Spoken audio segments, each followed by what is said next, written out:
This is the moment where Dan disagrees with you.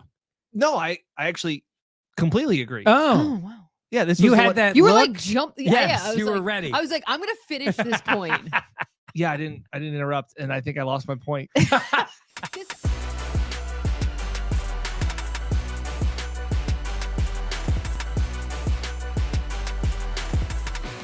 This is the Buffalo Plus Podcast, brought to you by Connors and Ferris. All right, welcome back to a special edition emergency podcast of the Buffalo Plus Podcast, presented by Connors and Ferris. Mike Catalana, Dan Fetes, I am Jenna Cottrell. Please be sure to like, comment, and subscribe. We're closing in on 30,000, and we always appreciate the support. All right, gentlemen. Very excited about that. Breaking news today from the Bills on Tuesday, as Buffalo officially hiring Bobby Babich as their defensive coordinator for this upcoming season. Babich, guy who has been in Buffalo under Sean McDermott since 2017. Yeah. Mike, what do you think of the move? I think we saw this forming, right? Babich is a guy they think highly of. He was with McDermott in Carolina, comes with him to Buffalo, and did a great job in the secondary, moved to linebackers, popular coach. But when you saw Eric Washington leave to take a coordinator's job in Chicago, it opened my eyes a little bit to think, well, that's interesting. Maybe they weren't going to make a move, but then you hear that the Bills are interviewing Sean Desai, former Eagles coach, as coordinator. To me, at that moment, we knew the Bills were looking to hire. Yeah. And I think you guys agreed. If it was an internal candidate, it was going to be Bobby Babich. He just seemed like that guy. Yeah, I guess I was a little bit surprised by it being Babich. I guess young guy. It wasn't the first thing I thought of. I guess I'll just say that. It made more sense when he got more defensive coordinator jobs, just because I didn't. Opportunities. Yeah. I guess also I didn't really look at, I don't know how often you were looking at the staff going like, who's going to be the next defensive coordinator? I remember when we talked to him last time, I thought, I don't know, Jim. I remember us talking about that this guy's got that. And there's people who talk about Al Holcomb. There's other guys on the staff that have more experience. But I thought if Sean McDermott was going to rely on somebody, it just felt like there was obviously a connection, coaching, and he's got youth, he's got energy. Right. And look, they're going to be on the same page, certainly. Correct. In what McDermott wants. The next step, Jenna, is, what's his responsibilities going to be? Yeah, and I think we'll find that out as the timeline continues on. But I will say, to your point, I think when we talked to him during training camp this past season, where you talk about the energy, Mike, you could feel that, and you see the progression of him in terms of what he's been able to do with the Bills. Started as a secondaries coach, obviously was promoted to linebacker, and you saw the success that every position had under him as a coach. So I think when you look at that and you look at how it is in the NFL, it's not who's arrived, it's who's coming up, who has the next opportunity. And him being 40 years old, I think I wasn't like, going into this offseason, it's going to be Bobby Babich as the defensive coordinator, because I didn't think there would be a defensive coordinator considering what Sean McDermott did this past season. But then the tea leaves were when Eric Washington left. And I felt like, all right, you have Eric Washington leaving. There's a void in terms of assistant head coach, that type of thing. And then also with the interest that Babich was getting in terms of the Packers and the Giants, as well as the Dolphins. So to me, it just made sense of here's a guy that you have bred, like you have helped him. Why would you want to give up the experience that he has and the success that he's had and have him out now in another organization? Hit a sound effect, any of them.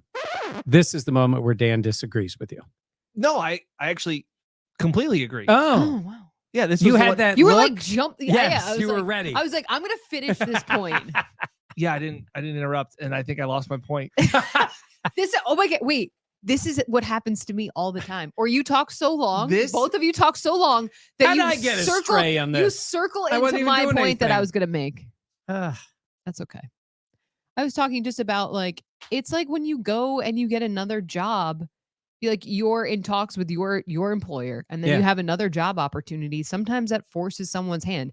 Now, at the same point, the Bills could have been like, hey, congratulations. Good well luck. Earned. We'll see you out there on the other side. Oh, he found it. Got it. Okay. Got it. You talked about the timeline. I guess I do kind of disagree. Now that I think about it, this is perfect how this all worked out. We know him better than he knows himself. Yeah, I think part of it was, to me, the timeline was Babich was first getting interviews with the Giants, the Packers. Yes. And so you went like, oh, really? Like maybe then and we were texting like, hey, if they want to keep Babich, Eric Washington's kind of in the way of keeping and depending, him around. and we didn't know. I mean, they gave him the, exact. He was an assistant head coach. It was all those things. And for people who maybe wouldn't notice it as much, coordinators talk on a day of the week on Mondays during the season. So it's the head coach and the two coordinators. Well, since McDermott was both the coordinator calling the defense and the head coach, it was Eric Washington every week. Yeah. So he was, at least publicly, a version of a defensive coordinator. Yeah. And you that assistant head coach, which is what Leslie was before that. Assistant head coach is chief bartender. Correct. Okay. It's assistant to the regional manager. It means nada. Okay. So I guess that was where I looked at it. And again, you looked at some of the other veteran guys and Al Holcomb, Washington, where I thought those would be guys that would get that opportunity before Babich. Now, that being said, I love the move. And everybody that we have talked to, both sides of the ball really have so much respect for what he has done. And what you see what he did with the safeties, all pros with Hyde and Poyer. Then Tremaine Edmonds has his best year. Matt Milano goes all pro. Terrell Bernard has a phenomenal season. Like all of those things make sense. And I think it will take some of the responsibilities off of the plate, but it is going to be very similar. And they haven't said, obviously nothing has been said yet about who's going to call plays. I think I'd still like it to be Sean at this moment, but you are you talked about how the fact of like with players, they draft, develop, re-sign. Like you have signed this guy, you've promoted him through positions, you've given him all these things. It does make sense to not let a guy like this go, especially in McDermott's system where the two most important positions are linebacker and safety. I don't get why you think you're disagreeing with us. Because you said the tea leaves were when you saw it at training camp. I didn't still see those tea leaves. I just think you saw a guy that obviously was really well respected and still really young. So I think I was like, all right, well, like obviously he had the makings of a defensive coordinator. Yeah. I didn't know if it would be in Buffalo, but honestly, I looked at that guy and I said, that's a guy that's going to be a defensive coordinator and maybe one day a head coach. That's it. If he was on the offensive side and he had walked by Sean McVay one time in his life, he'd probably be a head coach. He has the right amount of stubble as well. He really is. He's got an offensive coordinator stubble. Yes. He really does. The eyes. He does. He would have gotten a gig, but it's what ends up happening. I'm going to hit a sound effect. I'm going to disagree with Dan on this. I am going to make him the play caller because I'm going to give him the whole offseason, all the installs. You still have Sean McDermott, who's a great play caller, has been in his career, there with him. It's not like you want it to be Andy Reid. Where Andy Reid, whatever they say about how the offense is called, it is a team effort. Some teams on offense have a run game coordinator, passing game coordinator, right? In the full offensive coordinator, they're all in on it. And then there's a system they use to call the plays. Believe me, Sean McDermott is not going to say, go ahead, I'm going to go have coffee. And what snack would he have, McDermott? Scone. Raisin Bran. He's not a scone Raisin guy. Bran. Oh, he would be a scone guy. He's not a scone guy. Too much flavor. He's not doing that and saying, it's all yours now, Bobby. Yeah. It's your defense. But I do think you made the point about taking something off the plate. I think it's the game day taking it off the plate. I think preparation, McDermott would be fully in with him. Mm-hmm. But on game day, you're still involved. He's on the headset, knows all the calls. Mm-hmm. But I think McDermott, I said to you guys, I do think there were moments he actually admitted, I didn't hear this. I didn't see that.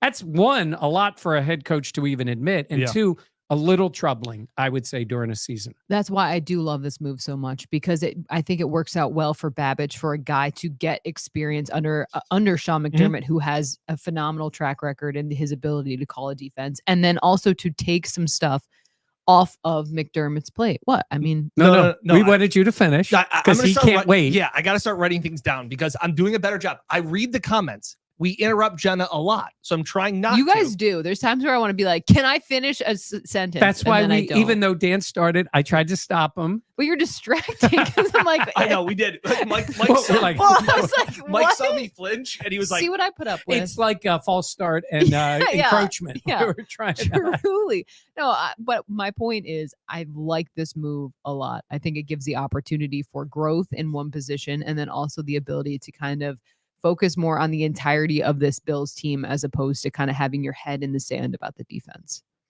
That was my point. Don't be like that. You guys are so that was good. annoying. Wait. Shut up. Go make your point. We talked about, again, the progression of seeing him as a guy and the young, vibrant, and the way guys respect him. To me, it felt a little bit like he was going to have to go somewhere else to get that step because it seemed like there were more experienced coaches in front of him or ahead of him. It kind of reminded me a little bit of Chad Hall, a wide receivers coach that was beloved by wide receivers, didn't get the opportunity to be an offensive coordinator. I think it seemed like he wanted to progress. So I thought he was going to have to go somewhere else to make that step. Happy that the Bills didn't let him go because I think I would much rather have a Bobby Babich than an Eric Washington, in my opinion. Yeah. Well, Chad Hall also too. I don't know if it applies because he made a lateral move to Jacksonville. Eric Washington feels lateral. Yeah, but he didn't have the title, even though he's not going to be the play caller. That's what I'm saying. And Bobby Babich's players have improved under him. That's another thing. Got him. When you said Chad Hall, I was like, let Mike cook. Well, no, only because I think he was. You're so now he's interrupting me. He's so distracted. I'm just, I didn't mean to be talking about Chad Hall here. I'm saying is I'm all over the board. He was no. He was popular among the wide receivers, but in 2 of those seasons, guys you wanted to see progress to the next level didn't happen. Now that's not all on the coach. Yeah. But defensively, I mean, those guys, I mean, look at again, it's on Terrell Bernard as a worker, as an athlete, all those things, progression into the second year. But damn, he came a long way. Some of that credit goes to the coach. Absolutely. Yes. And it's cool, I think, for Babich. I'm going to jump in front of you. I just think that mentor aspect, we joked about it before, but I do think that's really important. Permission to be snarky. Go ahead. When have you ever asked? Yes. For the toxic culture that Sean McDermott has bred in Buffalo. Yes. Coaches seem to be staying. Yeah. And they want to be in that building. Crazy. Wild. I just think that's very interesting. You are so good at the narrative game. But I just think my brain doesn't think like we that. talked about it. And I said they just want to be around to see him fail. That's it. That's why they want to stay. be inside to crumble it from within because they despise him so much. If they have the opportunity, they want to stay. We're going to get a close view of this. I'm going to sign for 3 more years so I can see it happen. That was good, Dan. Yes. That was yeah. That was to say a little sprinkle of the salt. Yeah. No, I am excited to see what Babich will do and kind of what he will develop and how this defense will look in addition to Sean McDermott. Michael? You got. So here's something I will say. Sean McDermott's been a great play caller. It wasn't all on him. Leslie was in there before him, but it was obviously influenced by McDermott. The deciding games have not been great for the defenses. That is playoff losses. That is correct. Have not been great. Yeah. This last one, reasons. Borderline excuses with the problems they had, but against the Chiefs, the Bengals game, they got pushed around. Yep. Both years on the D-line. Both years on the D-line. Change isn't going to be a bad thing there. Okay, because they're going to need a D-line coach and they're going to need a linebackers coach. But, correct. The loss to, I would say the loss to the Chiefs in the AFC Championship is a very different team. That was a lethal Kansas City offense. And the loss in the game, obviously, the game to, the 13 seconds game and all that went on. Defense has not been what they've been in the regular season in those playoff losses. So in fairness, I think you can add special teams to that though too. No question. But really, in that case. So Yeah, in terms of a change, Mhm. just like we said, sometimes change can be good. And I don't know. We're going to be at the combine. That's only a few weeks away, maybe a little less than a month or right around a month. That may be when we know It's the worst. what McDermott Love says. the combine. Combine's awesome. The combine's the best. That's when we'll know. Yes. I think because last year, like we said, it was like, oh, Sean and Brandon are going to talk. And next thing we know, Leslie's leaving. He's taking a sabbatical, maybe to Miami. Very interesting. That would be interesting. And then Sean's talking about calling plays, and then Brandon's like, if Sean wants to do it, I'm all in. So it was unique timing for that. Yeah. But now this is a month before, and let's see if we know by then. We had talked about Leslie in Miami. He's interviewed there. Leslie in New York. Yeah, it's interesting, though. I don't know really what the dynamic was between the two coordinators in Buffalo. What I'm saying is the dynamic would be from Wink, who I don't think understood what the big picture was from what it appears was that you're an overly aggressive defense where Dable's like, look at our offense, man. We can't blitz 75% of the downs. Leslie's much more of a bend, don't break defensive guy. Stay at home. If you're saying, hey, the defense, we just can't blitz on every down. He has to have at least some relationship with Leslie. So you're saying if a head coach has an issue with a coordinator with a strong personality, it can cause a conflict if the coach doesn't think that coordinator is working in concert with what he wants. That is correct. That is correct. I needed a little levity there. That would be interesting. I don't know. I just think it. But we haven't heard that, right? I have not heard that at all. I'm just saying. I will say, Joe Shane did say they should. I think his response was maybe by the end of the week. That's what he was saying in Mobile, down to the Senior Bowl. That they should have something. So by the time you watch this, we may already know that the Giants have hired somebody. And I think it's also a massive to have a coordinator that has head coaching experience. I think is massive for a coach that hasn't been a head coach long. While Dable has been around, and we all know, I think that's fair. Yeah. And we all know. Let me look at the camera. I love Brian Dable more than certain members of my family. I think to have somebody else that could help him weather the storm, understands the pressure that comes along with it. Because I think that's one thing. I don't know how we ended up on Dable, but just the fact of understanding the pressure that comes around with being a head coach and coordinators would be helpful. You can get to Dable at any possible thing. Yeah. And there's going to be a podcast where you name those family members. Yes. So that would be good. That'd be electric. That would be electric. Yeah. You'd have to subscribe for that. Comment in on this video on if the you family want, members. Okay. If you want Babich to take over play calling duties, because I think that's the next big question is, and you want to know what? As I sat here and Mike kind of convinced me, I'm with you. Well, because I would believe you have a whole offseason install everything to get him to whatever way that will manifest itself. But is important. But you've got that whole offseason. But I'm with you too. It's still McDermott's system. He knows multiple levels and layers of that system. Mm-hmm. And I think if you can have that fine balance between him calling plays and taking on the majority of it, but you also having your hand in the pot, I think I'd really like. Yeah. And by the way, when we talked about coaches hiring, linebacker's important. But I got to tell you, if you got Bernard, Milano's healthy, and Dorian Williams, get him up to speed as the number one backup, you're in pretty good shape at linebacker. D-line is going to be crucial because that line is going to change a lot. When you have talked about something that blew me away when we watched the championship Sunday, we didn't talk about it. The fact that Patrick Mahomes hadn't been sacked in his last 4 playoff games. Crazy.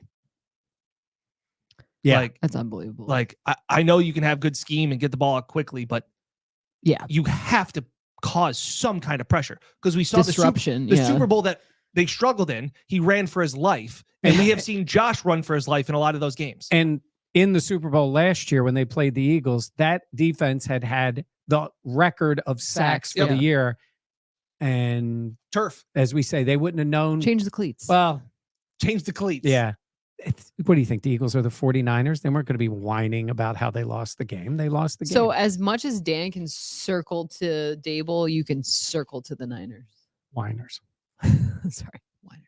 40 whiners. 40 whiners. All right. How we Anything get there? else? I will say one last point. The NFL is better with Leslie Frazier in it. 100%. Yeah. What he has done. Like, 100%. always love listening That's to a that great man point, talk. Jenna. Anything else you want to say? See, now no. No, that was my Leslie Frazier.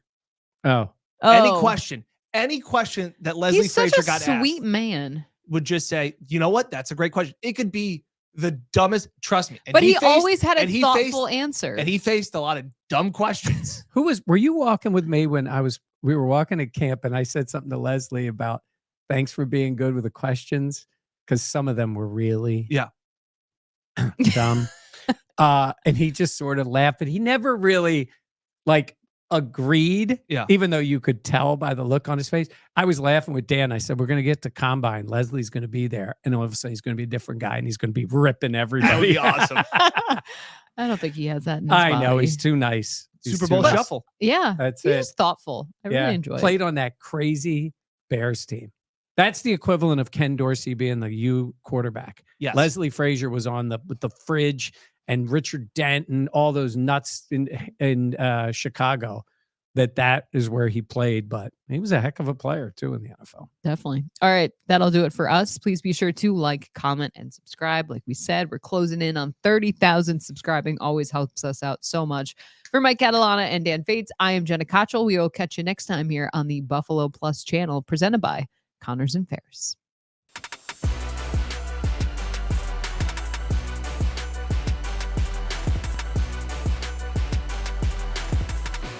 This is the Buffalo Plus podcast, brought to you by Connors and Ferris.